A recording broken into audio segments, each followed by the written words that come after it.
السلام عليكم. انا دائما كنت بغيت نتزوج زواج عن حب.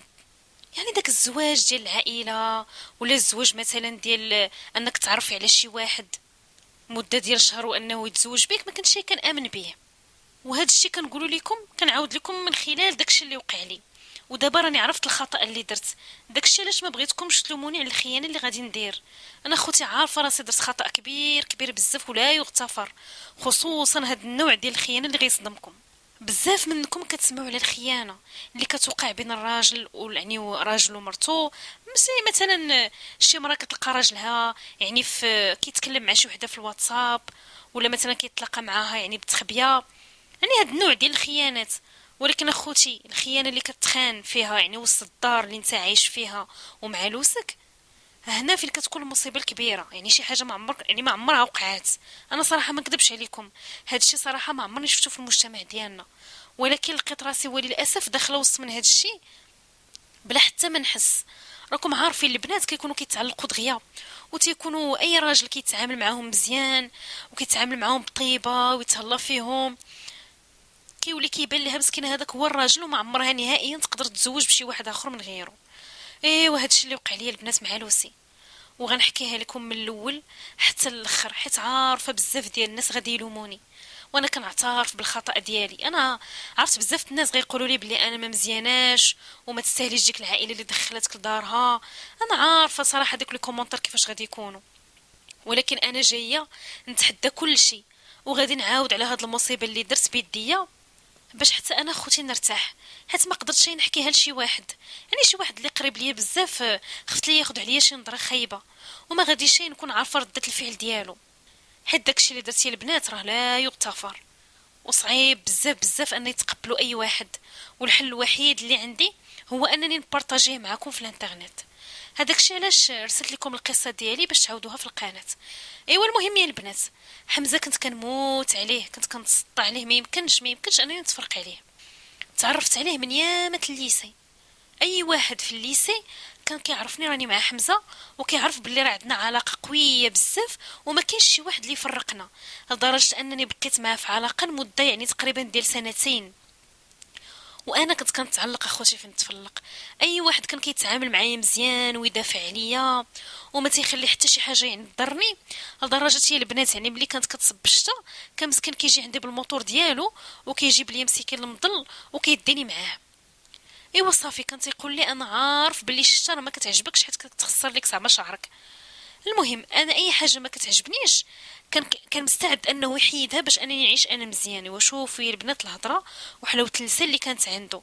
هذا الشيء صراحه باش خلاني انا نتعلق به لواحد الدرجه كبيره بزاف بزاف. هذا الشيء خوتي والديا ما كانوش يديروه معايا، كان كيتعامل معايا بواحد المعامله اللي والديك ما يتعاملوها شيء معاك. يعني انا علاش غادي نمشي نقلب على راجل اخر؟ هذا خوتي فيه الكفايه.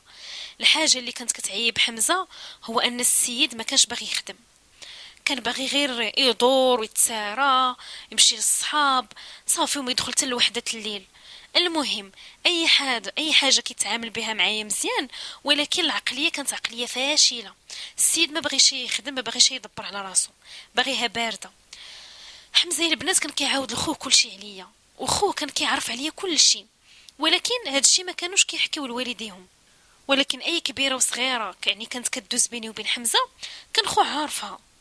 وخو كان خدام وكان مدبر على راسو بطوموبيلتو بدويرتو، ولكن الحاجه اللي باقا ليه هو انه ما مزوج شيء. واحد النهار يا البنات، حمزه غادي يقول لي بلي راه غادي يجيب والديه باش انهم يتكلموا مع الاب ديالي. وفعلا غادي يجيب والديه، وكنت غادي نطير بالفرحه. ولكن هذا الشيء ما غاديش يكمل. ملي الاب ديالي غادي يسولو على الخدمه غيقول له ودي راني ما خدامش. ولكن قال لي راني كنفكر باش انني ندير واحد المشروع ديالي، نفتح واحد الحانوت. ايوا صافي هنا با ما عجبوش شي الحال. قال ليه انا ما عنديش البنت اللي غنعطيها لشي راجل اللي باقي ما مدبرش على راسو. قال لي سير وليدي تا دبر على راسك. قال لي وتهز راسك. قال لي هذا الزمان راه صعيب ولدي. قال لي وراه كل شيء غلا. قال ليه ملي تدبر على راسك. قال ليه جي مرحبا بك. قال لي بنتي راه ما غاديش يتهرب. ايوا صافي شاف فيه حمزه واحد الشوفه خايبه، وعرفت بلي ما عجبوش الحال. حضر راسو وزاد وقال لمو تبعيني. وصافي خرجوا من عندنا من الدار، ومن تما ما بقيتش تكلمت معاه لمده شهر. دازت عليا صراحه بالمعقول. كنت كنتمنى صراحه انني نتزوج به، ولكن الاب ديالي فرض عليا انني ما بقيش ندوي معاه. صافي ما يمكنش نخسر لبا خاطرو، خصوصا انه هو اللي كيصرف عليا، هو اللي مهلي فيا، هو اكثر حاجه كتهمني في هذه الحياه.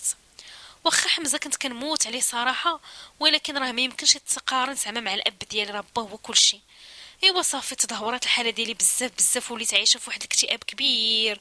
وليت كنقول دابا خصني نبقى نتسنى في حمزه تيدبر على راسو، وهو فنيان ما باغي حتى يخدم. ايوا صافي الصدمه الكبيره هو ملي غادي يجي عندي با واحد النهار وغادي يقول لي باللي راه سمير اللي هو خو حمزه راه طالبني للزواج.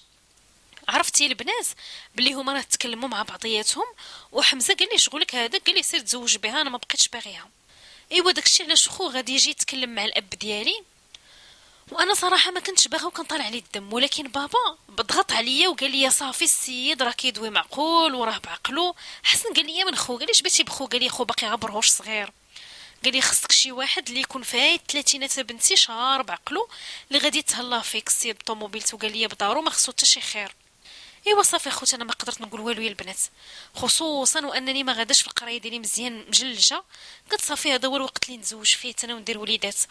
ايوا الحاجه اللي ما دخلت لي شي راسي هو واش غنولي نتلاقى مع حمزه بزاف د المرات، خصوصا وانا مزوجه بخو، كيفاش غتكون ردة الفعل ديالو، كيفاش غادي يتعامل معايا. بزاف د الاسئله كانوا كيطرحوا ليا. صافي تزوجت بخو على سنه الله ورسوله، وداوني اخوتي عيشوني مع دارهم. الدار ديالو يا البنات كانت بعيده علينا، انا كنت ساكنه في سطات، والدار ديالو هو كانت في برشيد، حيت هو كان خدام في كازا. وصافي كان كيدير لا نافيت من برشيد لكازا، وكان كيرجع بالطوموبيله ديالو. ايوا قال لي شوفي، قال لي غتعيشي معانا لمده ديال عام، قال لي ومن بعد صافي غنديك معايا لبرشيد. قال لي الا مشيتي لبرشيد راه غادي غير تكرفسي، قال لي راه بزاف ديال المرات كنبات في كازا، وقال لي راه بزاف عليا ندير لا نافيت كل نهار. قال لي زعما راه كندير غير شي 3 المرات ولا 4 في السيمانه، وشي مرات كنبات غير في الشركه. قال لي راه ما غاديش تصبري على داكشي، من الاحسن انك تعيشي مع والدي الله يعطيك الستر. بقى يطلب. ايوا تخيلوا يا البنات ملي سمعت هاد الهضره طلع لي الدم بزاف بزاف، وفرحت في نفس الوقت. طلع لي الدم حيت غنكون بعيده على راجلي، ولكن ما نخبيش عليكم بلي راه كنت فرحانه، حيت غادي نولي نتلاقى مع حمزه في الدار ديالهم، يعني غنولي نشوفو ليل ونهار. ما نكذبش عليكم يا البنات، هذه هي العقليه اللي كانت عندي وراني كنت مبرهشه. ايوا صافي ملي قال لي اخوتي بحال هكاك ما قلت ليش لا غنفكر لا والو، قلت له صافي اللي بغيتي مرحبا. اللي صبرني يا البنات هو انني غنكون مع حمزه في الدار ديال والديه. ايوا صافي هي هذيك البنات كيمشي راجلي يخدم، انا جالسه في الدار كنعاون في الشقه، وكنلاحظ باللي حمزه فرحان حتى هو، عاجبو الحال بزاف بزاف.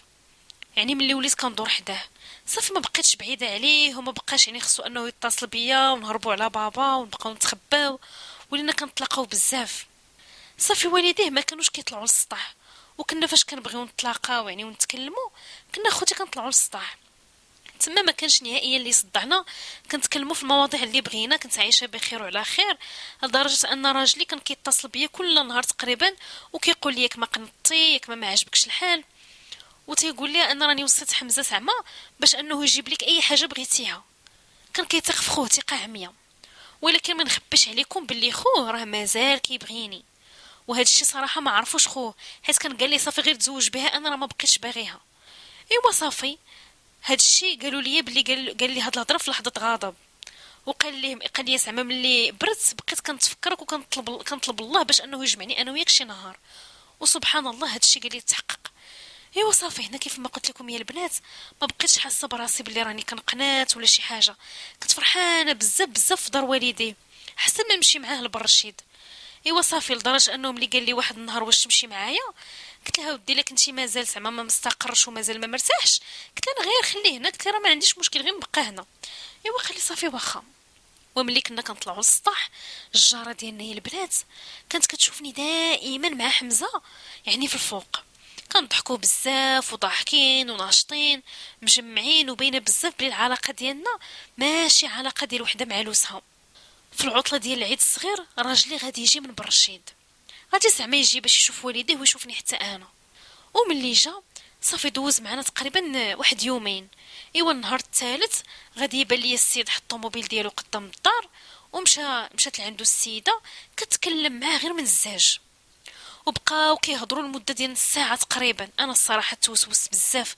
راجلي فاش غيكون كيتكلم مع هاد السيده اللي هي جارتنا، دابا الا كان شي مشكل خاص يعني الدار، راه خاصها تدوي مع والديه باش انهم يتكلموا مع ولدهم، خصوصا وانا الدار ماشي ديالو، الدار ديال والديه، فهمتوا؟